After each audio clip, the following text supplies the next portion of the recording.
जब जनाजा जाने लगा, रास्ते में गरीब आदमी ने कहा रुक जाओ।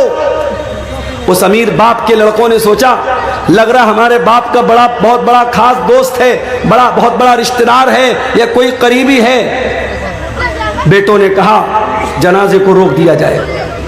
जनाजे को रोका गया, जनाजे को जमीन पर उतारा गया, चारपाई को खोला गया, मरने वाले का चेहरा खोला गया।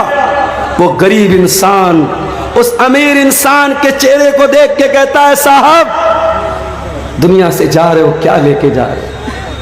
क्या मेरी वो जमीन लेके जा रहे हो जो हड़प के बैठे थे? क्या मेरा वो पैसा लेके जा रहे हो जो आपने लेकर के नाजायज कब्जा कर लिया था? क्या मेरा हक मार के वापस दुनिया से लेके जा रहे हो? क्या लेके जा रहे हो साहब? इतना कहना था, उस अमीर बाप के बेटे ज़ारो कतार रोने लगे। मेरे भाइयों, ये दुनिया की हकीकत है। न माल साथ में जाएगा, न जमीन साथ में जाएगी, न जायदाद साथ में जाएगी।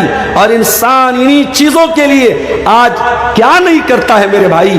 पड़ोसी पड़ोसी का हक मार रहा है, भाई भाई का हक मार रहा है, भाई बहन का हक मार रहा है, एक दूसरे के हुकूक मारे जा रहे हैं। मेरे भाइयों, अल्लाह से डरो। कयामत के दिन हुकूकुल इबाद का मामला बड़ा खतरनाक होगा। अल्लाह के प्यारे नबी फरमाते हैं लतुअद्दुन्नल हुकूक इला अहलिहा, ओ लोगो तुम दुनिया में लोगों का हक दे दो वरना कयामत के दिन तुमको देना पड़ेगा। हत्ता युकाद लिशातिल जलहाई मिनशातिल करना, यहाँ तक कि दुनिया में अगर सींग वाली बकरी ने बगैर सींग वाली बकरी को मारा है, उस पर जुल्म सितम किया है, तो सींग वाली बकरी को भी हिसाब देना पड़ेगा। इसी सीमांचल के इलाके में एक भाई ने मुझको बताया, वल्लाहु आलम वाकया सही भी हो सकता है गलत भी हो सकता है, बताने वाले ने बताया एक आदमी को इलाज के लिए 25,000 रुपये की जरूरत थी। 25,000 रुपया कोई बहुत बड़ी रकम नहीं है। एक गांव में न जाने कितने लोग ऐसे होते हैं जो 25,000 बड़ी आसानी से एक आध दो दिन में कमा लेते हैं। 25,000 की रकम की जरूरत पड़ी। डॉक्टर ने कह दिया पैसा देंगे तब ऑपरेशन होगा। वो बेचारा गरीब आदमी अपने गांव के कुछ पैसे वाले लोगों के पास गया, उनसे पैसे का मुतालबा किया। गांव के लोगों ने कहा नहीं, हम तुम्हें पैसा नहीं दे सकते। पैसे वाले लोगों ने पैसा देने से इनकार कर दिया। उस गरीब इंसान ने अपने बाप का ऑपरेशन कराने के लिए 25,000 की रकम उसने सूद पर कर्जा उठाया, उसने ब्याज पर कर्जा उठाया। और कर्जा देने वाला भी मुसलमान, ब्याज पर कर्जा देता है मुसलमान अपने मुसलमान भाई को, और उससे वो ऑपरेशन कराता है। ये हालत है इस कौम की, ये हालत है इस समाज की। जिस कौम के अंदर सूद और ब्याज खाने के सिलसिले में लोग अल्लाह से न डरते हो, जिस कौम के लोग सूद और ब्याज को खाने को हलाल समझते हो, उस कौम का अंजाम यही होना है जो आज पूरे मुल्क में नहीं पूरी दुनिया में हम देख रहे हैं। ये जूते क्यों बरस रहे हैं, ये मार क्यों खा रहे हैं, ये बुलडोजर क्यों चल रहे हैं, ये जुल्म और सितम क्यों हो रहे हैं? अल्लाह की धरती पर ला इलाहा इल्लल्लाह पढ़कर जितना हमने अल्लाह को नाराज किया है, मुहम्मदुर रसूलुल्लाह पढ़कर जितना हमने रसूल के हुक्म को तोड़ा है, शायद दुनिया में किसी और ने नहीं तोड़ा। सूद और ब्याज को इतना आसानी से इतने हल्के में ले लेते हो मेरे भाई। दौलत की कमी नहीं इस कौम के पास।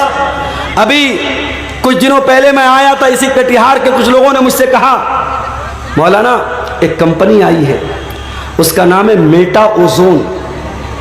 मेटा ओजोन कंपनी में पैसा लगाना कैसा है?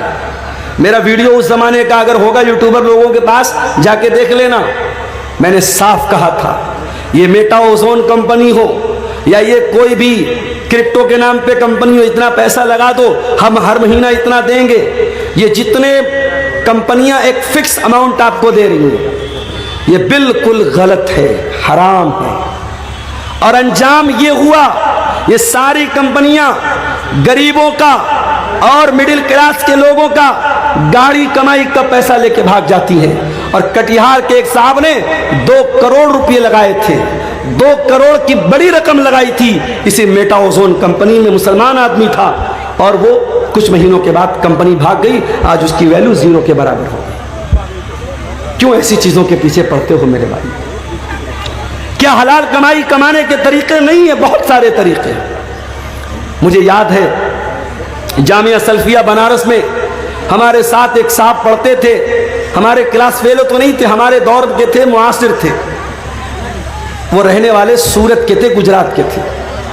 कुछ दिनों के बाद मेरा एक सफर हुआ गुजरात का, उनसे मुलाकात हुई मौलाना साहब से। मैंने सोचा साहब मौलवी साहब हैं तो किसी मस्जिद में इमामत करते होंगे, किसी मदरसे में पढ़ाते होंगे।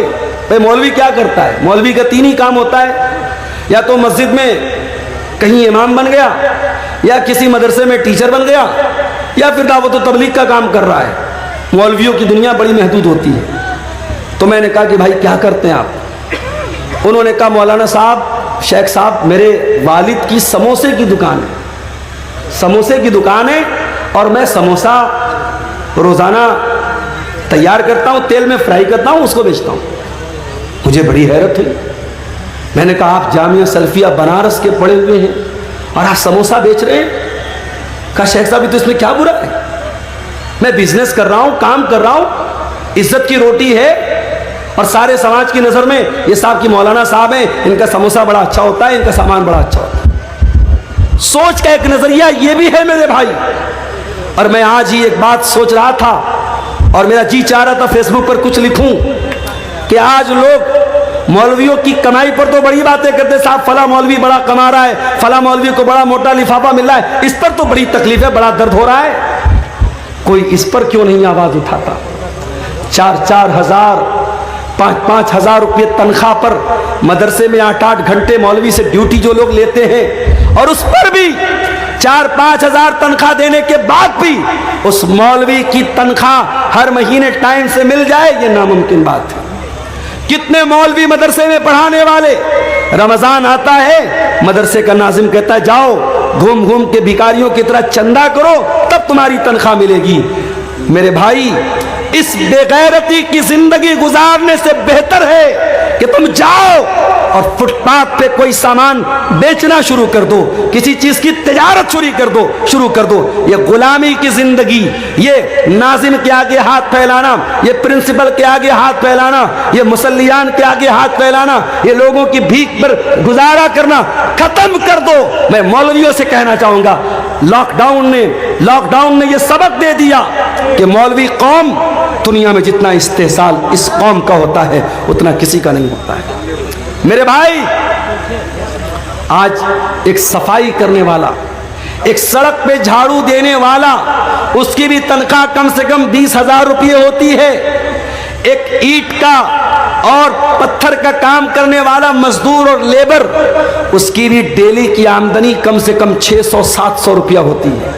मौलवी की तनख्वाह अगर 5 हज़ार है तो बहुत बड़ी बात है। उस मौलवी को 5 हज़ार में परिवार चलाना है। और मैं सच्चा वाकया आपको बताता हूं, बंगाल की सरजमीन पर मेरे एक दोस्त हैं, मदरसे में पढ़ाते हैं, हर साल रमजान में साउथ में चंदा करने जाते हैं, और मैं हर साल साउथ में कुरान की तफसीर बयान करने जाता हूं।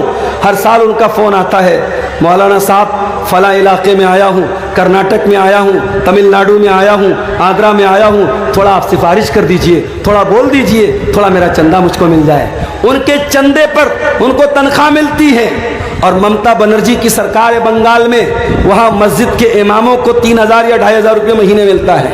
वो हमारे जो दोस्त हैं अपने मोहल्ले की मस्जिद में इमामत भी कराते हैं। ममता की तरफ से उनको 2,500 रुपये मिलता है, और शायद मदरसे वाले 7-8 हज़ार रुपये कुछ देते हैं। मदरसे वालों को ये भी हजम नहीं हुआ, मदरसे के जिम्मेदारों को ये भी हजम नहीं हुआ कि ये 3,000 रुपया हमारे मदरसे में पढ़ा के अलग से कमा रहा है। उन्होंने पाबंदी लगा दी, साहब मदरसे के जितने टीचर हैं सुबह से दोपहर तक पढ़ाना है, फिर दोपहर से रात तक हॉस्टल की निगरानी करना है। ऑलरेडी 3 टीचर निगरानी कर रहे थे, मगर मदरसे के हरामखोर जिम्मेदारों ने और डिक्टेटरों ने और नमरूद की औलादों ने उस मौलवी को मिलने वाले ये चंद हज़ार रुपये जो महीने के थे, उनके पेट में दर्द शुरू हो गया, और उन्होंने कहा नहीं, हॉस्टल की 24 घंटा निगरानी करनी पड़ेगी। मैं मौलवियों से कहना चाहता हूं, इस कौम के आगे भिखारी बनना बंद करो। अपने इल्म, अपने वकार, अपने ओहदे, अपने मकाम का लिहाज रखो। इस कौम ने बहुत खून चूसा है तुम्हारा। और आज वो लोग जो आलिम नहीं हैं, जो गैर उलमा हैं, चाहे वो इंजीनियर अली मिर्जा हो, चाहे डॉक्टर इसरार अहमद हो या कोई और हो, इन लोगों ने एक माइंडसेट क्या बनाया, एक सोच क्या बनाई कि मौलवियों की जरूरत क्या है। जनाजा खुद अपने बाप का पढ़ाओ, निकाह खुद अपने बेटे का पढ़ाओ, तुम्हें मौलवियों की कोई जरूरत नहीं है। तो ठीक है, तुम्हें अगर मौलवियों की जरूरत नहीं है तो रब्बे काबा की कसम मौलवी को भी तुम्हारी जरूरत नहीं है। अगर ये मौलवी वाकई में खुददार और बाइज्जत हो जाए, अपने पैरों पे खड़ा हो जाए। हमने लॉकडाउन में देखा कितने मौलवी जो मदरसे के टीचर थे, जो मस्जिदों के इमाम थे, बड़ी मामूली तनख्वाहों पर गुजारा करते थे, लॉकडाउन लग गया, सारी दुनिया ठप पड़ गई। मदरसे के जिम्मेदारों ने कह दिया साहब हमारे पास तनख्वाह नहीं है। मस्जिद की कमेटी ने कह दिया हमारे पास तनख्वाह नहीं है। अरे प्राइवेट कंपनियों ने भी अपने मुलाजिम को आधी तनख्वाह दी थी, मगर इन मदरसों के जिम्मेदारों ने, इन मस्जिद की कमेटी वालों ने यह भी नहीं सोचा कि ये आलिम कहाँ जाएगा, ये मौलवी साहब कहाँ जाएंगे। लॉकडाउन लगा हुआ है, इनके बीवी बच्चे क्या खाएंगे। कितने मौलवियों ने, बेचारों ने कर्जे लेके जिंदगी गुजारी है, लोगों से मदद मांग के गुजारा किया है। लॉकडाउन ने सिखा दिया कि आत्मनिर्भर बनना पड़ेगा, सेल्फ डिपेंड बनना पड़ेगा। और मैं कई उलमा को जानता हूं लॉकडाउन के बाद जिन्होंने तिजारत को अपनाया है, जिन्होंने बिजनेस को अपनाया है। मेरे अजीजों, जो कौम अपने उलमा को बंधुआ मजदूर बना के रखती है, मस्जिद के इमाम को फैमिली क्वार्टर तक देना नहीं चाहती है, मदरसे के टीचर को परिवार के साथ रहने की इजाजत नहीं देती है, उसके बाद हम कहते साहब मदरसे के टीचर ने ये हरकत कर दी, मस्जिद के इमाम ने ये हरकत कर दी। खुलेआम अल्फाज में सुन लो, इन फितनों को दावत हमने दी है, इन फितनों को दावत हमने दी है।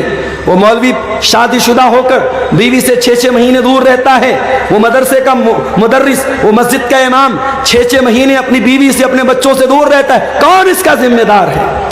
उसकी बीवी अपने शौहर के रहने के बावजूद बेवा की जिंदगी बसर कर रही है, उसके बच्चे अपने बाप के रहने के बावजूद यतीम की जिंदगी बसर कर रहे हैं। अगर उस मौलवी की शहावत में अगर उबाल आया, उसने गलत कदम उठाया, वो मौलवी यकीनन गुनहगार होगा, वो आलिम यकीनन गुनहगार होगा, मगर गुनहगार तो ये समाज भी होगा।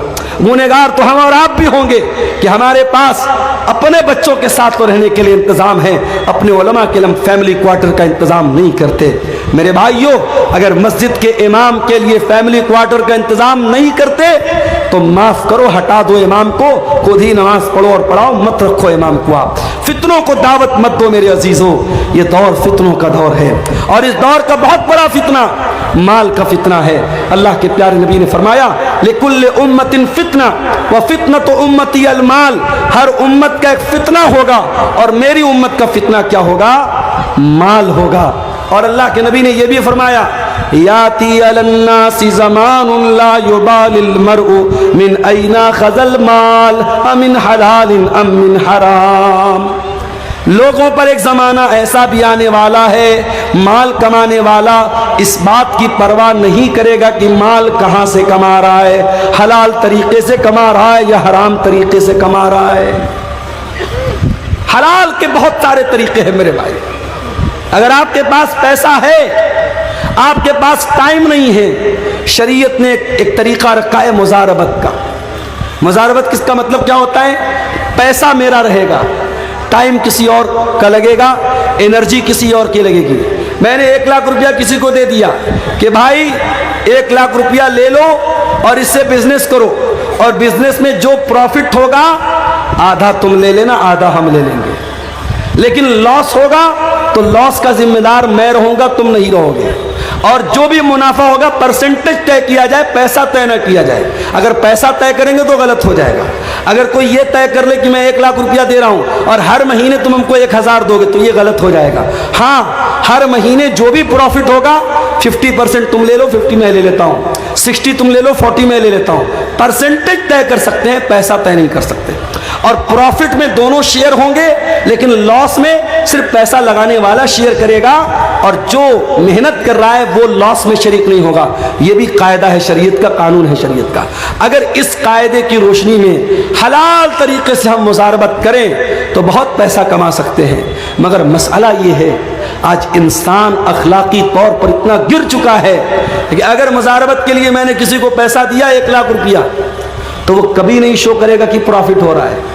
वो कहेगा मौलवी साहब लॉस हो रहा है।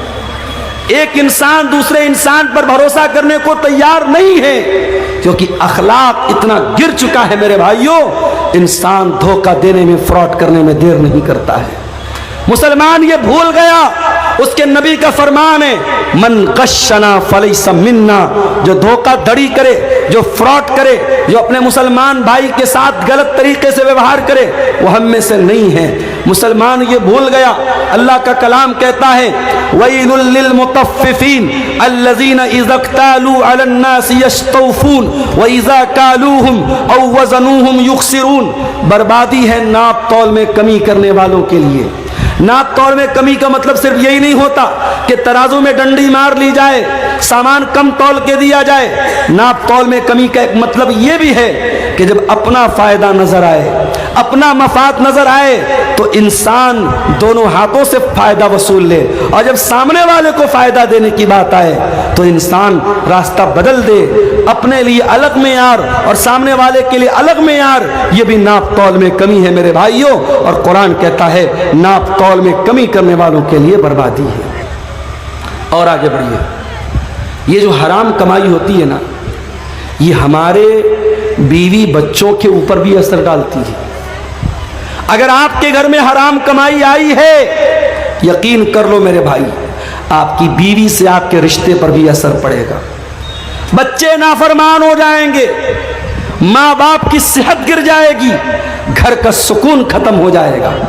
बाद सलफ कहते हैं कि मैं अपने गुनाहों का असर अपनी बीवी के अखलाक में और अपनी सवारी के फिसलने में महसूस करता हूँ। जब मैं कोई गुनाह करता हूँ तो अपनी सवारी के फिसलने में और अपनी बीवी के अखलाक में उसका असर महसूस करता हूँ।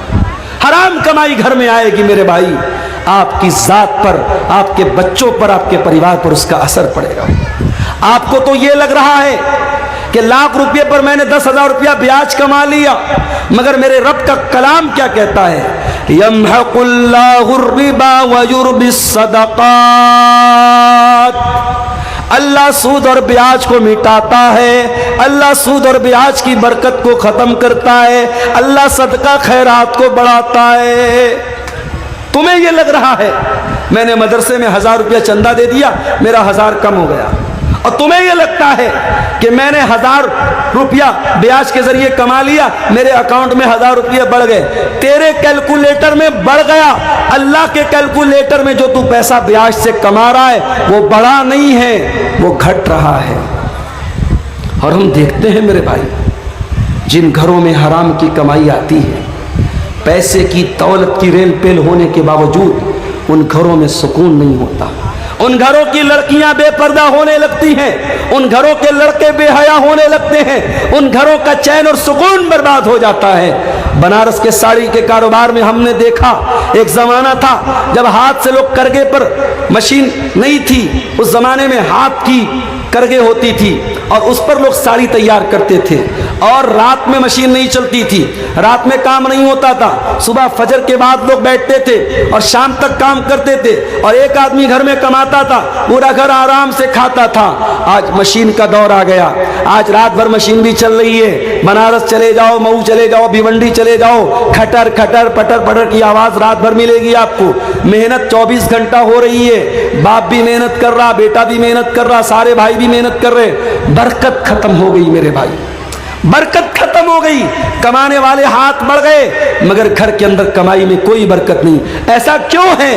क्योंकि अब हलाल और हराम की कोई तमीज नहीं है। अब पैसा आना चाहिए, हलाल तरीके से आए चाहे हराम तरीके से आए। मेरे भाइयों याद रखो, ये सूद और ब्याज का पैसा अगर आपके घर में आया है, एक बहुत शक्ल आम हो रही है सूद और ब्याज की, जिसको हमारे यहाँ ग्रुप लोन बोलते हैं। ग्रुप लोन की शक्ल बिहार और झारखंड में बड़ी तेजी से राइज हुई है, और बड़े अफसोस की बात यह है कि ये लोन सिर्फ औरत को दिया जा रहा है। औरतों को इकट्ठा करके उनसे साइन करवाया जाता है, बैंक का कर्मचारी आता है, हर हफ्ते औरतों से पैसा लेता है, बड़ी आसानी से 25,000 50,000 का अमाउंट मिल जाता है। अरे अल्लाह के बंदो, अल्लाह के बंदो, अल्लाह से डरो। तुम्हारे समाज में लाखों की तादाद में ऐसे लोग हैं, अगर चाहें एक कोऑपरेटिव तंजीम बना लें, एक कोऑपरेटिव बैंकिंग सिस्टम बना लें, और बगैर ब्याज के ये छोटी छोटी रकम भरोसेमंद आदमी को तहकीक करने के बाद, जिसको कोई बिजनेस स्टार्ट करना हो, कोई काम स्टार्ट करना हो, ये 25-50 हजार की रकम देके काम स्टार्ट कर दें। शरीयत कहती है आप लोगों का काम शुरू करा दो, लोगों को भीख मांगने पर और लोगों को सूद खाने पर मजबूर मत करो। आज सूद और ब्याज, बड़ी मामूली रकम पर सूद और ब्याज खाया जा रहा है और घर की औरतों को उसमें इन्वॉल्व किया जा रहा है।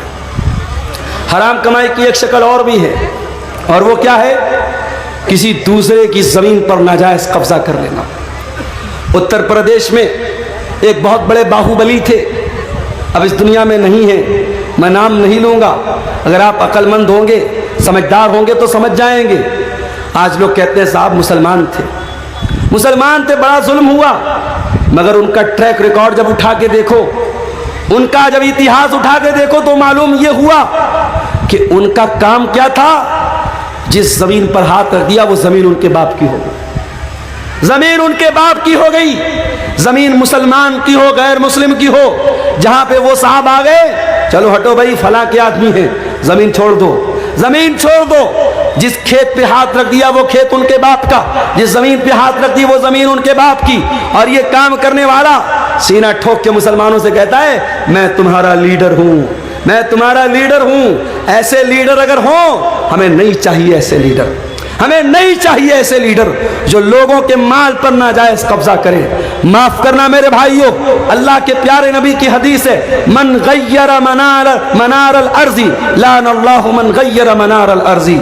जो लोगों की जमीन और जायदाद की जो बॉर्डर है, जो निशान है, उसको मिटा दे और जमीन और जायदाद पर नाजायज कब्जा कर ले, अल्लाह के नबी ने फरमाया उस इंसान पर अल्लाह की लानत हो। जमीन और जायदाद पर नाजायज कब्जा करके कहां जाओगे मेरे भाई?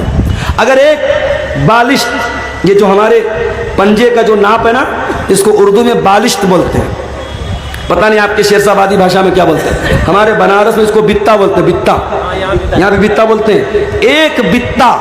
एक बित्ता जमीन अगर आपने किसी की नाजायज कब्जा कर ली, हदीस के अल्फाज क्या है? तुफ़्फ़िक़ मिन सब अर्दीन यौमल क़ियामा, कयामत के दिन एक बित्ता जमीन नाजायज हड़पने वाला 7 जमीनों का तौक उसकी गर्दन में डाला जाएगा। अल्लाह अकबर, इतना बड़ा गुनाह है, इतना बड़ा गुनाह है। आज मुकदमे अदालतों में चले जाओ, मुसलमान अपने भाई की जमीन, बेटा अपने बाप की जमीन, भाई अपनी बहन की जमीन पर नाजायज कब्जा करके बैठा है। सबसे ज्यादा मुकदमे आपको मुसलमानों के मिलेंगे। ये इस कौम का हाल है मेरे भाई, अल्लाह हम सबकी हिफाजत फरमाए। और आगे बढ़िए, हराम कमाई का एक और रास्ता हम इस समाज में देखते हैं, और वो क्या है? वो है साहब सूदी रकम हम खा तो नहीं रहे हैं, मगर सूदी रकम खिला रहे हैं। मोबाइल ले लिया फट से हमने, EMI पर, लोन पर ले लिया हमने, क्रेडिट कार्ड पर ले लिया हमने, और जब ले लिया तब उलमा से आके धीरे से पूछते, मौलाना साहब ये किस्तों पर मोबाइल लेना कैसा है? अरे तू जो मोबाइल लेके आया किस्त पर लिया? किस्त पर लिया ना, तो लेने के पहले मसला पूछना चाहिए था कि लेने के बाद पूछ रहा है। किस्त के ऊपर गाड़ी लेना कैसा है, किस्त के ऊपर मोबाइल लेना कैसा? कान खोल करके सुन लो, किस्त पर कोई सामान लेना जायज है, नाजायज नहीं है, मगर उसमें कंडीशन क्या है? कंडीशन ये है कि जो सामान बेचने वाला है उससे आपको लेना है। यहां जब आप मोबाइल किस्त पर लेते तो मोबाइल की कंपनी से या दुकानदार से नहीं लेते, आप बैंक से लेते हैं। आप बजाज का कार्ड इस्तेमाल करते हैं, Bajaj company, Bajaj finance company आपको फाइनेंस करा रही है। आप बाइक लोन पे ले रहे हैं, ICI आपको लोन दे रही है, HDFC आपको लोन दे रही है, हीरो की या होंडा की कंपनी आपको लोन नहीं दे रही। पहली बात तो ये समझ लीजिए, जिसका सामान है उससे आप किस्त पर लेंगे, थर्ड पर्सन से नहीं लेंगे। और अगर थर्ड पर्सन से ले रहे हैं तो इसका मतलब आप उससे पैसा उधार ले रहे हैं, सामान नहीं खरीद रहे, पैसा उधार ले रहे हैं। और पैसा अगर उधार ले रहे हैं तो शरीयत का एक कानून याद रखो कि हम उधार पैसा किसी से भी अगर लेंगे या देंगे, उधार पैसे के ऊपर कोई प्रॉफिट कमाना जायज नहीं है। मैंने आपको 1 लाख रुपया दे दिया, 1 लाख रुपया आपको जब मैंने दिया तो आपने अपना मोबाइल हमको दे दिया। अब ये मोबाइल मैं यूज कर रहा हूं, मोबाइल आपका बस यूज कर रहा हूं, बेच नहीं रहा हूं, यूज कर रहा हूं। 1 महीने के बाद आप आए और आपने कहा कि मौलवी साहब आप 1 लाख रुपया वापस ले लीजिए और मोबाइल मुझको दे दीजिए। मैंने 1 लाख रुपया वापस ले लिया, मोबाइल आपको दे दिया। हमें क्या लग रहा है साहब, ये तो जायज़ है। उसने हमको पैसा दी, हमने पैसा दिया था, उसने बदले में मोबाइल दिया था। उस मोबाइल को हम गारंटी के तौर पर तो ले सकते हैं, लेकिन उस मोबाइल को अगर हम यूज कर रहे हैं तो ये ब्याज हो जाएगा मेरे भाई। इतना खतरनाक मामला है। शरीयत कहती है कि आप किसी को कर्जा दे रहे हैं तो कर्जा एहसान करने के लिए होता है, कर्जा कमाने के लिए। कमाना है तो बिजनेस करो, पार्टनरशिप करो। अगर किसी को उधार दे रहे हो, उधार पर 1 पैसा 1 रुपया भी मुनाफा नहीं कमा सकते। हाँ, मैंने आपको 1 लाख रुपया दिया, कुछ तय नहीं किया मैंने। आप जब पैसा मुझको देने आए, आपने अपनी खुशी से कहा मौलाना साहब आप मेरे काम आए थे, आपने मेरे बड़े मौके से मेरी मदद की थी, मैं अपनी खुशी से ये 1 किलो मिठाई लेके आया हूँ। 1 किलो मिठाई लेके आया हूँ, वो दिवाली वाली मिठाई नहीं होनी चाहिए, वो अलग से खरीदा हो। 1 किलो मिठाई लेके आए बगैर मांगे, तो ये ब्याज में नहीं शामिल होगी, बल्कि ये अल्लाह के रसूल का तरीका था कि जब आप किसी से कर्ज लेते थे तो वापसी के टाइम कुछ बढ़ा के दे देते थे। ये बढ़ा के देना ये इंसानियत का और हुस्न अखलाक का तकाजा है, ये ब्याज नहीं है। लेकिन उधार में कोई किस्म का प्रॉफिट पहले से तय कर लेना और वो प्रॉफिट देना या लेना ये हराम है। और आप जब फाइनेंस पर मोबाइल लेते हैं तो 2%, 3%, 4%, 12% कुछ ना कुछ आप उसमें ब्याज देते हैं, और कुछ नहीं देते तो कम से कम अगर EMI आपने टाइम से पेमेंट नहीं किया, महीने की 1 तारीख को EMI का टाइम आया, आपने पेमेंट नहीं किया, तो पहली बात तो मोबाइल बंद हो जाएगा। मोबाइल का सिस्टम है, वो लॉक रहता है, मोबाइल फौरन बंद हो जाएगा। और उसके बाद 2 दिन बाद आप जब पेमेंट करेंगे, अगर हर महीने 2000 दे रहे हैं तो 100 रुपया बढ़ा के देना पड़ेगा।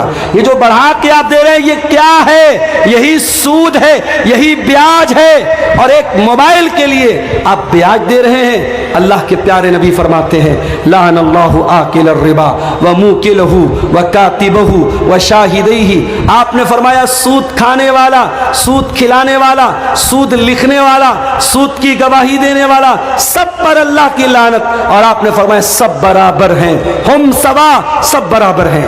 ये सूद इतना बड़ा गुनाह है, ये ब्याज इतना बड़ा गुनाह है। अल्लाह के नबी फरमाते हैं, मुस्तदरक अल हाकिम की हसन दर्जे की रिवायत है, अर्रिबा सलासुन व सबऊन बाबा, कि सूद के 70 से ज्यादा दरवाजे हैं, सूद के 70 से ज्यादा दर्जे हैं। ऐसरुहा अय्यन की हर रजुल उम्महु, और उसमें सबसे हल्का दर्जा ये है इंसान अपनी सगी माँ के साथ जिना करे, अपनी सगी माँ के साथ जिना करे।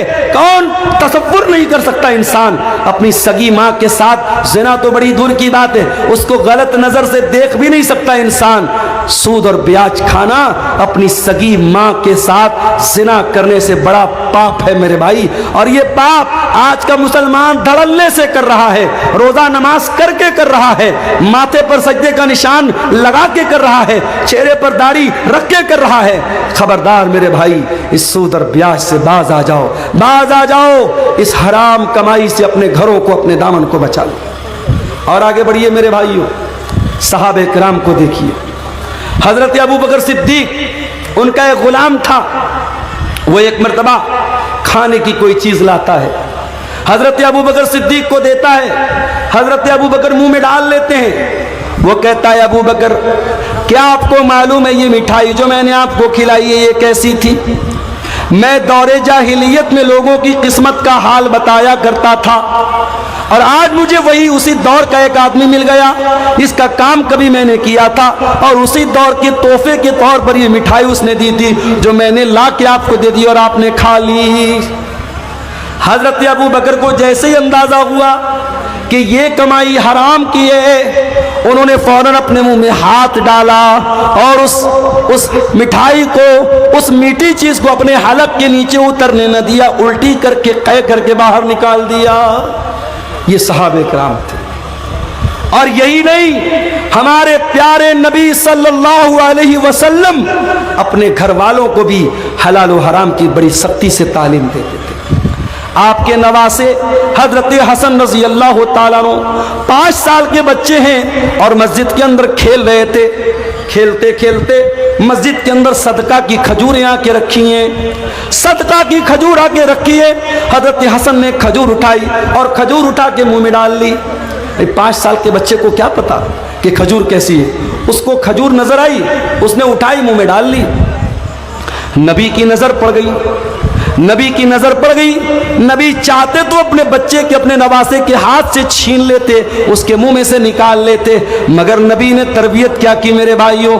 अल्लाह के प्यारे नबी ने अपने 5 साल के नवासे से फरमाया, कख कख बेटा थूक दे, बेटा मुंह से निकाल दे। अमा शऊरता अन्ना लाना कुल सदका, ऐ मेरे बच्चे क्या तू नहीं जानता कि हम सदका नहीं खाते। मेरे बच्चे ये सदका की खजूर है और तू नबी का नवासा है, तू नबी के अहले बैत में से। क्या तुझे मालूम नहीं कि तेरे नबी के ऊपर और नबी के अहले बैत के ऊपर सदका हराम है, सदका हराम है।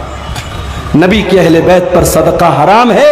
ये तालीम दी है जनाब मोहम्मद रसूलुल्लाह सल्लल्लाहु अलैहि वसल्लम ने अपने 5 साल के नवासे।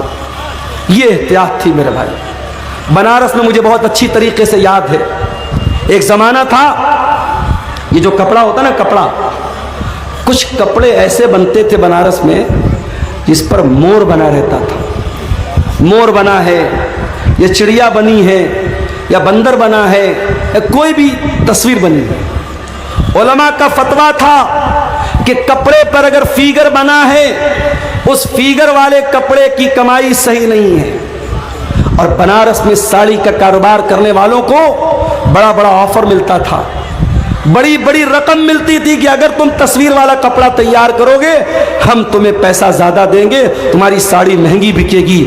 मगर एहतियात होती थी, लोग नहीं तैयार करते थे। और अगर किसी के बारे में पता चल जाता था कि वो इंसान अपने साड़ी के ऊपर, अपने कपड़े के ऊपर इमेज बना करके बेच रहा है, लोग उसके घर दावत नहीं खाते थे, लोग उसके घर खाना नहीं खाते थे। ये एहतियात बनारस में मैंने अपनी आंखों से देखी थी। मगर आज क्या हो रहा है, आज वो एहतियात खत्म हो गई मेरे भाई। आज एहतियात का दौर खत्म। आज बनारस में हजारों लोग साड़ी पर तस्वीर वाली साड़ी बनवा रहे हैं, बेच रहे हैं, कारोबार कर रहे हैं और कोई फर्क नहीं पड़ रहा है, पैसा कमा रहे हैं, दबा के पैसा कमा रहे हैं। याद रखो मेरे भाइयों, पैसा तो यहीं रह जाएगा, जमीन तो यहीं रह जाएगी, जायदाद तो यहीं रह जाएगी, और हम मर करके अल्लाह के पास जाएंगे और अल्लाह पूछेगा, मेरे बंदे तेरे सामने हलाल के बहुत सारे रास्ते थे, तूने हराम क्यों अपनाया, तूने गलत क्यों अपनाया। इसलिए कि क़यामत के दिन 5 सवालों का जवाब दिए बगैर अब्दुल गफ्फार को भी फुर्सत नहीं है, शेख वसीम मदनी को भी फुर्सत नहीं है, हमारे उलमा को भी फुर्सत नहीं है, आपको भी मोहलत नहीं है। 5 सवालों का जवाब तो सबको देना है। क्या सवाल होगा? ला तज़ूलु क़दमा इब्ने आदम मिन इंद रब्बिही यौमल क़ियामा। क़यामत के दिन इंसान अपनी जगह से हिल नहीं पाएगा जब तक 5 सवालों का जवाब नहीं दे देगा। नंबर 1, अन उम्रिही फीमा अफ़ना, तूने अपनी जिंदगी को कहाँ गुजारा था। नंबर 2, वन शबाबिही फीमा अबला, तूने अपनी जवानी को कहाँ गुजारा था। तीसरा सवाल, वन मालिही मिन ऐन इक्तसबहू, तूने माल कहाँ से कमाया था। चौथा सवाल, व फीमा अनफ़क़हू, तूने माल कहाँ पर खर्च किया था। और 5वां सवाल, व माज़ा अमिल फीमा अलिमा, तूने जो इल्म हासिल किया था उस इल्म के ऊपर तूने अमल कितना किया था। ये 5 सवाल का जवाब सबको देना है मेरे भाई। कहाँ से पैसा कमाया, हलाल तरीके से कमाया कि हराम तरीके से कमाया। और खबरदार, मस्जिद में लोग जाते हैं ना, बड़ा एहतराम करते हैं मस्जिद का। मस्जिद का सामान कोई जल्दी चोरी नहीं करता। क्यों साहब? मस्जिद का सामान है, मस्जिद का सामान कोई बहुत घटिया आदमी होता है वही चोरी करता है। एक आम मुसलमान मस्जिद का बहुत एहतराम करता है। और तमाम मस्जिदों में सबसे बड़ी मस्जिद कौन है? मस्जिद हराम है, खाने काबा है। कान खोल करके सुन लो, एक मुसलमान की इज्जत, एक मुसलमान की जान, एक मुसलमान का माल, उसकी जो इज्जत है, उसका जो सम्मान है, उसका जो एहतराम है, वो खाने काबा से भी बढ़ करके है। और दलील भी आपको पढ़ के सुना देता हूं। नबी ने आखिरी हज किया, हज्जतुल वदा का मौका है, नबी ने पहला और आखिरी हज किया है, बकरा ईद का दिन है, यौमुन नहर है, अल्लाह के प्यारे नबी मिना के अंदर हैं। अपने सहाबा से कहते हैं अय्यो यौमिन हाज़ा, आज का दिन कौन सा दिन है? सहाबा कहते हैं अल्लाह और उसके रसूल ज़्यादा बेहतर जानते हैं। आपने फरमाया क्या आज यौमुन नहर नहीं है, क्या आज बकरा ईद का दिन नहीं है? फिर आपने पूछा कि महीना कौन सा है? साहबा ने कहा अल्लाह और उसके रसूल ज्यादा बेहतर जानते हैं। आपने फरमाया क्या ये जिलहिज्जा का महीना नहीं है? फिर आपने पूछा ये कौन सा शहर है? साहबा ने कहा अल्लाह और उसके रसूल ज्यादा बेहतर जानते हैं। आपने फरमाया क्या ये शहर मक्का नहीं है? उसके बाद आपने फरमाया ओ लोगो इन्ना इन्ना दिमाकुम व अमवालकुम व आराज़कुम हरामुन अलैकुम कहुरमत यौमिकुम हाज़ा फी बलदिकुम हाज़ा फी शहरिकुम हाज़ा।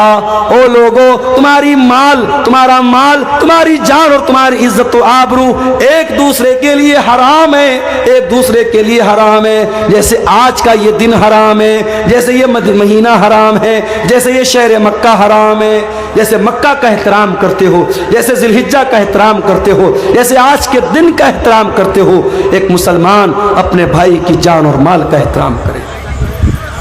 मेरे अजीजों, सहाबे किराम बड़ी एहतियात करते थे। हजरत साद बिन अबी वक्कास सहाबी रसूल हैं, उनके बारे में मशहूर था कि वो मुस्तजाबुद दावत थे।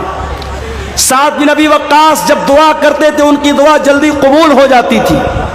किसी ने पूछा कि ऐ साद बिन अबी वक्कास क्या बात है, आप कौन सा ऐसा अमल करते हैं कि आपकी दुआ बहुत जल्दी कबूल हो जाती है? तो हजरत साद बिन अबी वक्कास ने क्या जवाब दिया? कहा कि ऐ लोगों, मैं जब खाना खाता हूं तो मुझे मालूम होता है कि मैं वो खाना कौन सी कमाई का खा रहा हूं। मैं जब भी कोई लुकमा उठा करके अपने मुंह में डालता हूं, जब तक ये यकीन न हो जाए, जब तक कंफर्मेशन न हो जाए, जब तक ये मुतय्यन न हो जाए कि मैं हलाल कमाई का और पाकीज़ा कमाई का लुकमा खा रहा हूं, तब तक वो लुकमा अपने हलक के नीचे नहीं उतारता हूं।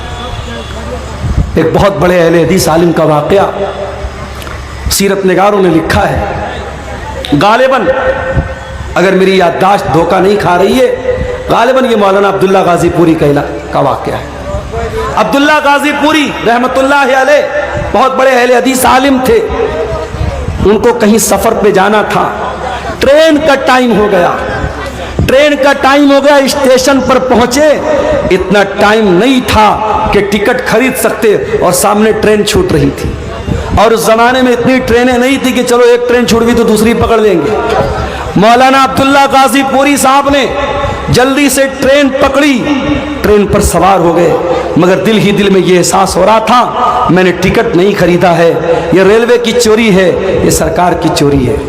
जब मौलाना अब्दुल्ला गाजीपुरी की मंजिल आ गई, जब उन्होंने अपनी मंजिल पर वो उतर गए, तो जिस स्टेशन से वो वहां तक आए थे उस स्टेशन तक का उन्होंने टिकट खरीदा। हालांकि कोई टीटी नहीं था, कोई चेक करने वाला नहीं था, कोई टिकट को चेक करने वाला, कोई पकड़ने वाला नहीं था। कभी कभी ऐसा होता है।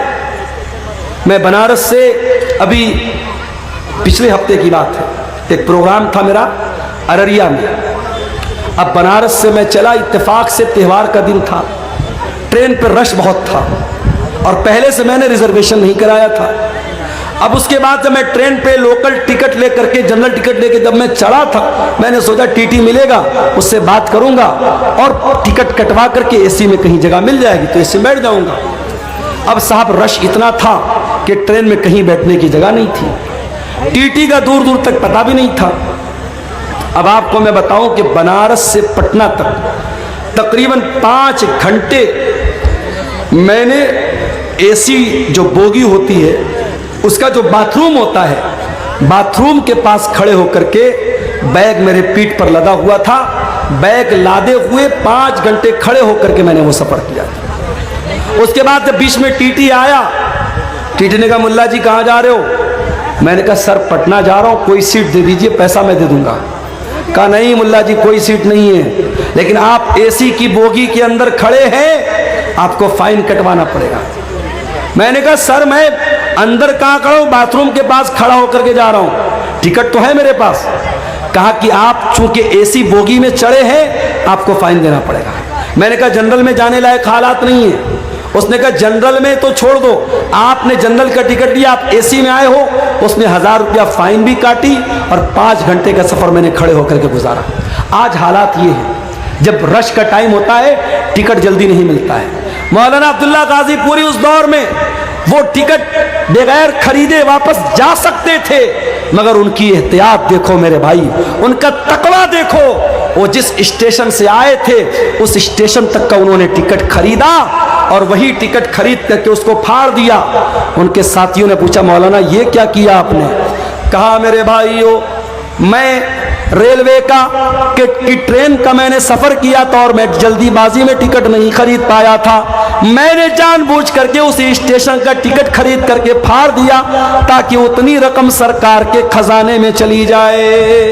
ये हमारे उलमा थे, ये हमारे उलमा थे जो सरकार और हुकूमत और गवर्नमेंट की चोरी को भी चोरी समझते थे। और आज मुसलमान अपने मुसलमान भाई का सामान चोरी करने में भी तरीक़ नहीं करता है। मेरे अजीजों, ये एहतियात अपने अंदर पैदा करो। सलफ कहा करते थे अतिब मतआमका तकुन मुस्तजाब दावात, अपनी कमाई को हलाल कर लो, तुम्हारी दुआएं कबूल होने लगेंगी।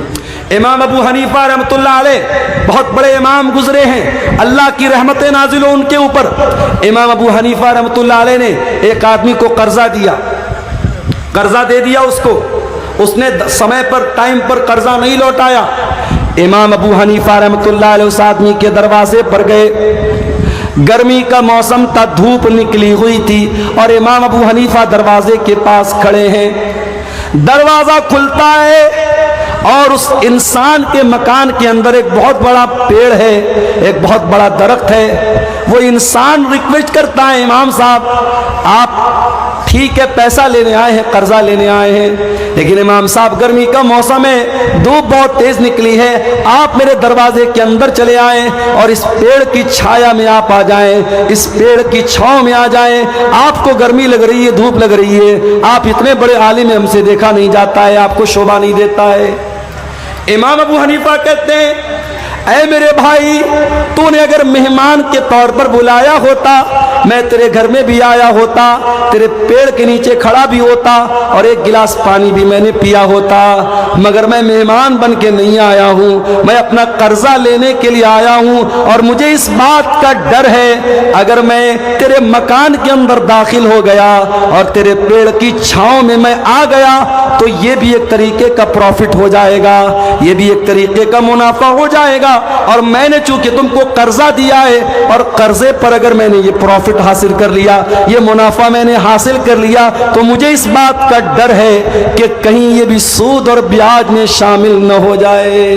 अल्लाह अकबर, कितना प्यारा हमारा दीन है मेरे भाई, कितना प्यारा हमारा दीन है। कितनी एहतियात करते थे हमारे असलाफ कि किसी को पैसा उधार दिया है तो उसके मकान के पेड़ की छांव में भी जाना उन्होंने गवारा नहीं किया। इमाम अहमद इब्न हंबल के पास एक औरत आती है, गौर से सुनना ये वाकया। इमाम अहमद इब्न हंबल के पास एक औरत आती है। अरे इमाम अहमद इब्न हंबल, एक मसला पूछने आपके पास आई हूं, क्या मसला है? अरे इमाम अहले सुन्नत, अरे इमाम अहमद इब्न हंबल, मसला ये है कि मैं कपड़ा तैयार करती हूँ, कपड़ा बुनती हूँ और मैं दिन में भी काम करती हूँ, रात में भी काम करती हूँ। दिन में सूरज की रोशनी में काम करती हूँ, रात को मैं चिराग जला करके चिराग की रोशनी में काम करती हूँ। अरे इमाम अहमद इब्न हंबल, जब कपड़ा तैयार हो जाता है तो कपड़े की क्वालिटी में कुछ कपड़ा जो सूरज की रोशनी में तैयार होता है उसकी क्वालिटी थोड़ी अलग होती है, और जो कपड़ा चिराग की रोशनी में तैयार होता है उसकी क्वालिटी में थोड़ा फर्क होता है। अरे इमाम अहमद इब्न हंबल, मैं मसला पूछने आई हूँ, जब मैं ये कपड़ा मार्केट में बेचने जाऊँगी, जब मैं इस कपड़े को बाजार में बेचने जाऊँगी तो क्या मुझे ये क्लियर करना पड़ेगा, क्या मुझको ये बताना पड़ेगा कि इस कपड़े का कौन सा हिस्सा मैंने सूरज की रोशनी में तैयार किया है और कौन सा कपड़ा मैंने रात के चिराग की रोशनी में तैयार किया है? इमाम अहमद इब्न हंबल हैरान हो गए, कहा कि है मेरी बहन, मसला मैं बाद में बताऊंगा, पहले मैं ये जानना चाहता हूं इतनी अल्लाह वाली, इतनी तकवा वाली तू औरत है कौन जो आ करके ये मसला पूछ रही है कि कपड़ा अगर सूरज की रोशनी में तैयार हुआ है और चिराग की रोशनी में तैयार हुआ है तो क्या कस्टमर को ये बताना पड़ेगा कि कौन सा कपड़ा सूरज की रोशनी में तैयार हुआ है और कौन सा कपड़ा चिराग की रोशनी में तैयार हुआ है? ऐ मेरी बहन, मैं जानना चाहता हूं तेरा घराना कौन सा है, तेरा खानदान कौन सा है, तो कौन से खानदान से ताल्लुक रखती है? उस औरत ने कहा, ऐ इमाम अहमद इब्न हंबल, मैं इमाम बिश्र अल हाफी की बहन हूँ। उस दौर के एक बहुत बड़े इमाम थे इमाम बिश्र अल हाफी, मैं उनकी बहन हूँ। हजरत इमाम अहमद इब्न हंबल ने कहा, वल्लाह मैंने बहुत तारीफ सुनी थी बिश्र अल हाफी की, आज देख लिया कि उनके घराने के अंदर कितनी दीनदारी है, कितना तकवा है, कितना अल्लाह का डर है, कितनी एहतियात है कि आज उनकी बहन आकर के मुझसे मसला पूछ रही है। मेरे प्यारे साथियों, एहतियात इसको कहते हैं, हलाल और हराम की चिंता इसको कहते हैं। आज तो हमारा मिजाज ये बन चुका है, बस पैसा आना चाहिए चाहे जैसे आ जाए, और यही वजह है आज रिश्तों की बरकत मेरे प्यारे साथियों खत्म हो चुकी है। आज जब लड़की देखने के लिए जब लड़के की माँ जाती है तो क्या देखती है? लड़की की पर्सनालिटी कैसी है, लड़की कितनी खूबसूरत है, लड़की का घर और मकान कैसा है, लड़की कितना जहेज लेकर के आएगी। काश हमने लड़की के घर वालों का तकवा देखा होता, लड़के की दीनदारी देखी होती और मुत्तकी और परहेजगार लड़की को बहू बना के घर में लाते तो शायद आज हालात वो न होते जो आज अपनी आंखों से हम और आप देख रहे हैं। मेरे भाई, हजरत उमर फारूक का वो वाकया याद कीजिए। हजरत उमर फारूक अपने दौर में गश्त पर निकले, एक मकान के पास से गुजरते एक लड़की की आवाज आ रही है। लड़की की माँ अपनी लड़की से कह रही है, बेटी दूध में उठ करके पानी मिला दे, सुबह हम दूध का कारोबार करने जाएंगे, दूध बेचने जाएंगे, रात बहुत हो चुकी है, तू जल्दी से दूध में पानी मिला दे। लड़की कहती है, अरे अम्मी जान, क्या आपको पता नहीं है अमीरुल मोमिनीन का ऑर्डर आया है, हजरत उमर का हुक्म आया है, दूध में पानी मिलाना जुर्म है, दूध में पानी मिलाना अपराध है, हमें मार्केट में शुद्ध दूध बेचना है, हमें प्योर दूध बेचना है, हमें खालिस दूध बेचना है, हमें दूध में कोई मिलावट नहीं करनी है। माँ ने कहा, बेटी यहाँ कौन सा उमर हमको देख रहा है, या कौन सा उमर देख रहा है? रात का सन्नाटा है, रात का टाइम है, अंधेरा है। ऐ मेरी बच्ची, तू जाके दूध में पानी मिला दे, उमर को पता भी नहीं होगा कि हम क्या कर रहे हैं। बेटी ने कहा, मेरी प्यारी अम्मी जान, ठीक है, हजरत उमर फारूक हमको नहीं देख पा रहे, उनको पता भी न चलेगा।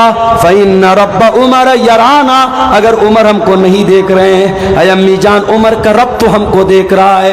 ऐ मेरी प्यारी माँ, अमीरुल मोमिनीन नहीं देख पा रहे, लेकिन रब्बुल आलमीन तो देख रहा है, अल्लाह तो देख रहा है। अल्लाह को क्या जवाब देंगे? ऐ मेरी प्यारी माँ, तो इस सवाल का जवाब दे दे, मैं दूध में पानी मिलाने के लिए तैयार हो जाऊंगी। जब बेटी ने यह जवाब दिया, मां खामोश हो गई, मां खामोश हो गई। मेरे भाइयों, तरबियत करो तो ऐसी करो कि आपके बच्चे जहां आपसे गलती हो, आपके बच्चे आपकी का सुधार कर दें, आपकी इस्लाह कर दें। बेटी ने जब ये जुमला कहा है, मां खामोश हो गई। हजरत उमर फारूक ने मकान का नंबर नोट कर लिया, मकान की निशानी नोट कर ली, घर आए, सुबह को सारे बच्चों को इकट्ठा किया, कहा है मेरे प्यारे बच्चों, कल जब मैं रात में गश्त पर निकला था, मैं एक लड़की के मकान के पास से गुजरा था, मैंने लड़की की और उसकी माँ की बातचीत को सुना है। मेरे बच्चों, मैं नहीं जानता वो लड़की कितनी खूबसूरत है, मैं नहीं जानता वो लड़की कौन से खानदान से उसका ताल्लुक है, मैं नहीं जानता उसका हसब व नसब कैसा है, उसका खानदान कैसा है, लेकिन मैं इतना जानता हूँ वो लड़की बहुत अल्लाह वाली है, बहुत अल्लाह से डरने वाली है, बहुत तकवा वाली है, और मैं उस लड़की को अपने घर की बहू बनाना चाहता हूँ। अब तुम बताओ, तुम में से कौन उससे निकाह करेगा? अल्लाह अकबर। लड़की की शक्ल भी नहीं देखा है, लड़की का खानदान भी नहीं देखा है, लड़की का दीन देखा है और हजरत उमर बहू बनाने को तैयार हैं। और बेटे भी ऐसे हैं, एक बेटा आगे बढ़ता है, उसका नाम आसिम था, आसिम बिन उमर। उसने कहा अब्बा जान मैं शादी कर लूँगा उस लड़की के साथ, आप मेरा निकाह करा दीजिए। हजरत उमर ने उस लड़की को बहू बनाया और दुनिया की तारीख ने, दुनिया की नज़रों ने देखा उसी लड़की की नस्ल से आगे चल करके एक इंसान पैदा होता है जिसको दुनिया उमर बिन अब्दुल अजीज के नाम से जानती है, जिसको दुनिया उमर सानी के नाम से जानती है। मेरे प्यारे साथियों, जब माएँ मुत्तकी होंगी, जब माएँ दीनदार होंगी, जब बाप दीनदार होंगे, तो फिर उनसे पैदा होने वाली औलाद के बारे में आप उम्मीद कर सकते हैं कि वो भी दीनदार होगी। जब माँ और बाप के अंदर हलाल और हराम का फर्क नहीं होगा, जब माँ को इस बात की चिंता नहीं है कि घर में जो पैसा आ रहा है वो हलाल का आ रहा है या हराम का आ रहा है, जब बाप पैसा कमाने के पीछे अंधा बन चुका है और हर तरीके का अल्लम गल्लम सूद ब्याज रिश्वत हराम का पैसा घर में आ रहा है, और उस पैसे से जब अपने बच्चों की परवरिश करेंगे तो अल्लाह के नबी क्या फरमाते हैं कि जिस जिस्म की परवरिश हराम कमाई से होगी फन्नार औला बिही, वो जिस्म जहन्नम की आग पे क़यामत के दिन जहन्नम की आग में डाला जाएगा। मेरे अजीजों, अपने बच्चों को हराम कमाई से बचाओ, अपने बच्चों को हलाल कमाई खिलाओ, अपने बच्चों के बदन में हलाल कमाई का खून दौड़ाओ। हमारे नबी ने सारी जिंदगी हलाल और पाकीज़ा चीज़ों को खाने की तालीम दी है। हमारे नबी के दुनिया में आने का एक मकसद ये भी था,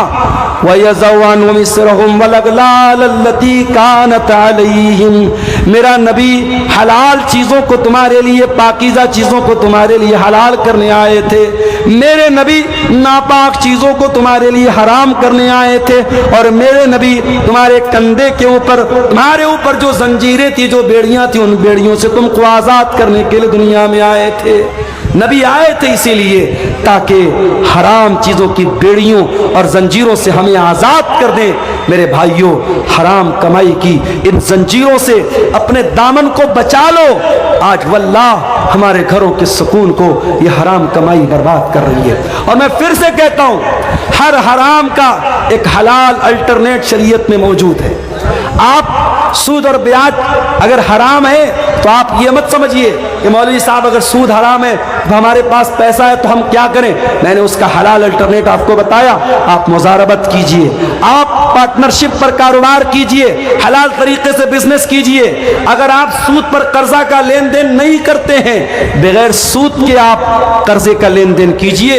आज बहुत सारे शहरों में इस्लामी बैतुल माल कायम है और बहुत सारे लोग मिल करके उसमें ताउन करते हैं, और छोटे छोटे अमाउंट जो गरीब लोग होते हैं, जो मिडिल क्लास के लोग होते हैं, जिनको छोटा मोटा काम करने के लिए पैसे की जरूरत पड़ती है, उनको सूद और ब्याज से बचाने का ये काम आप कर सकते हैं। और याद रखो मेरे भाइयों, ये बड़े बड़े जलसे कराने से बड़ा काम है। सीमांचल के इस इलाके में जिस तेजी से सूद और ब्याज का पंजा, सूद और ब्याज अपना पंजा गाड़ रहा है, इस माहौल में हमें और आपको ये काम करने की जरूरत है। और मैं जानता हूं सीमांचल के, मैं उन इलाकों में भी गया हूं। अररिया के इलाके में मैं गया, पटना से बाई कार में गया था। 7 घंटे मुझको लगे थे, इतना खराब रास्ता था, टेढ़ा मेढ़ा पुल था।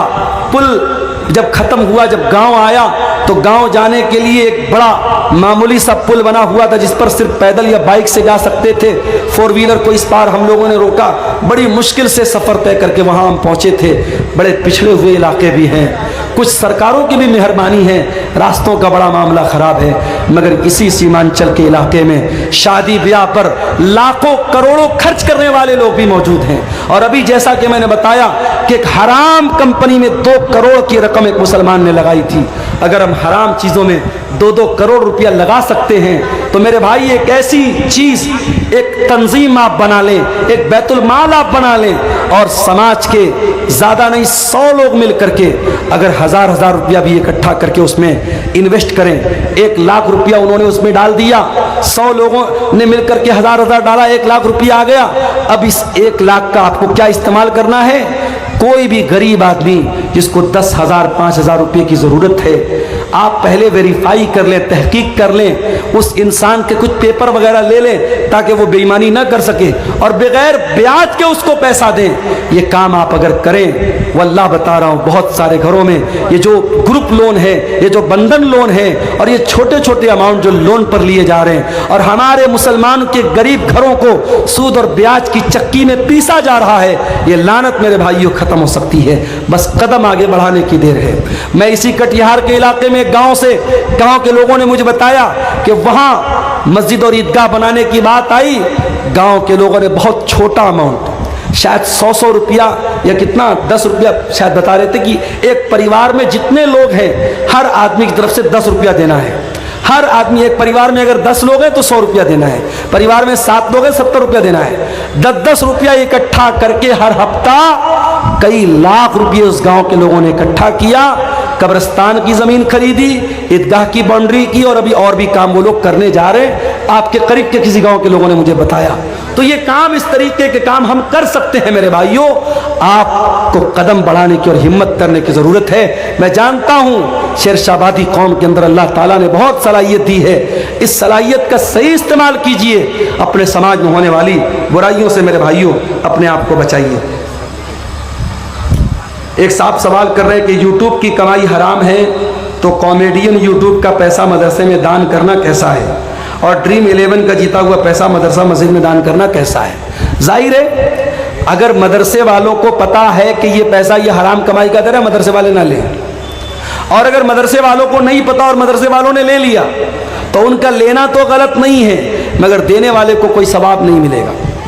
भाई कोई चोर अगर चोरी करे और चोरी का मकसद क्या बयान करे कि मैं अमीरों का पैसा चुरा करके गरीबों की मदद कर रहा हूं, तो भाई मदद करने का ये कोई तरीका नहीं है। तो जब इस तरीके के कॉमेडी वीडियो बना करके पैसा कमाना दुरुस्त नहीं है तो फिर उसकी कमाई भी दुरुस्त नहीं है, और उस कमाई से आपका दान करना और सदका करना भी सही नहीं है। वल्लाहु आलम बिस्सवाब। तो मेरे अजीजों, ये हराम कमाई के बारे में चंद बातें मैंने आपके सामने रखी थी, और आप ये बात देखिए कि हमारी शरीयत में हराम कमाई और हलाल कमाई के ताल्लुक से इतनी एहतियात बताई गई है कि अल्लाह के प्यारे नबी सल्लल्लाहु अलैहि वसल्लम ने जहन्नम की वईद बयान की है उन लोगों के बारे में जो लोगों का माल नाजायज़ तरीके से खा लेते हैं। मैं आखिरी हदीस सुना करके बात खत्म करता हूँ। अल्लाह के नबी ने सहाबा से कहा कि ऐ मेरे सहाबा, क्या तुम जानते हो मुफलिस कौन है, गरीब कौन है? सहाबा ने कहा अल्लाह के नबी, अल्लाह और उसके रसूल ज़्यादा बेहतर जानते हैं, आप ही बता दीजिए। आपने फरमाया मेरी उम्मत के अंदर गरीब आदमी वो होगा, मेरी उम्मत में मुफलिस इंसान वो होगा जो क़यामत के दिन रोज़ा, नमाज, ज़कात सब लेकर के आएगा। वयअती क़द शतम हाज़ा व ज़रब हाज़ा व अकल माल हाज़ा व क़ज़फ़ हाज़ा। किसी का माल हड़पा होगा, किसी को गाली दी होगी, किसी पर तोहमत लगाई होगी, किसी पर बहतान लगाया होगा, हराम तरीके से लोगों का माल कमाया होगा। उस इंसान के बारे में अल्लाह के नबी फरमाते हैं उसकी नेकियां हकदारों को दे दी जाएंगी। कयामत के दिन दुनिया की करेंसी नहीं चलेगी। यहाँ गांधी जी के फोटो वाला नोट चल रहा है, आखिरत में नोट नहीं चलेगा। जैसे आप हज करने जाते हैं, उम्रा करने जाते हैं, इंडिया की करेंसी आप एयरपोर्ट से ही चेंज कर लेते हैं, या वहाँ सऊदी एयरपोर्ट पे जाके चेंज कर लेते हैं, क्योंकि आपको मालूम है कि सऊदी में सऊदी रियाल चलेगा, दुबई में दुबई का दिरहम चलेगा, और इसी तरीके से कुवैत में कुवैत का दीनार चलेगा। आखिरत में जो करेंसी होगी मेरे प्यारे साथियों, वो नेकी और गुनाह की करेंसी होगी। अगर हमने किसी का हक मारा है, उसकी हमारी नेकियां उसको दे दी जाएंगी, और जब हमारी नेकियां खत्म हो जाएंगी, अल्लाह के प्यारे नबी फरमाते हैं फ़इन फ़नियत हसनातुहु, अगर उसकी नेकियां खत्म हो जाएंगी और फिर भी हकदारों का हक बाकी रह जाएगा, तो क्या किया जाएगा? फिर उन लोगों के गुनाह इसके ऊपर ला दे जाएंगे जिनका हक इसने मारा है, जिनकी जमीन को इसने हड़पा है, जिनको गाली दी है, जिनको बुरा भला कहा है, जिन पर तानो तशनी की है, उनके गुनाह इसके ऊपर ला दे जाएंगे। और वो इंसान जो दुनिया से नेकी का पहाड़ लेके आया था, अब गुनाहों के बोझ के नीचे दबा होगा, और सुम्मत तुरिहा फिन्नार, फिर उसको जहन्नम के अंदर फेंक दिया जाएगा और डाल दिया जाएगा। इसलिए मेरे अजीजों, हराम कमाई से अपने दामन को बचा लो। मैं फिर से वही आयत पढ़ रहा हूँ जो खुतबे मसनूआ के बाद मैंने पढ़ी थी, या अय्युहल्लज़ीना आमनू कुलू मिम्मा फिल अर्ज़ि हलालन तय्यबा, ऐ ईमान वालो ज़मीन में जो हलाल चीज़ें हैं, जो पाक चीज़ें हैं, उनको खाओ और अल्लाह का शुक्र अदा करो अगर तुम अल्लाह की इबादत करते हो। हलाल और हराम कमाई के ताल्लुक से ये चंद बातें आपके सामने रखी गई हैं। हम रब्बुल आलमीन से दुआ करते हैं, इलाहुल आलमीन तू हमें हर किस्म की हराम कमाई से बचने की तौफीक अता फरमा। रब्बुल आलमीन सूद और ब्याज की लानत से पूरे सीमांचल के इलाके को तू पाक कर दे।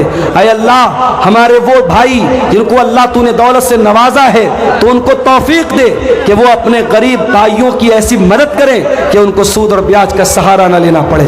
ऐ अल्लाह जो लोग किसी भी तरीके से हराम कमाई की लानत में मुलव्विस हैं, ऐ अल्लाह उनको अपनी ज़िंदगी में तौबा करने की तौफीक अता फरमा, उनको हराम कमाई से बचने की तौफीक अता फरमा। आमीन। व आखिरु दावाना अनिल हम्दुलिल्लाहि रब्बिल आलमीन वस्सलामु अलैकुम व रहमतुल्लाहि व बरकातुहू।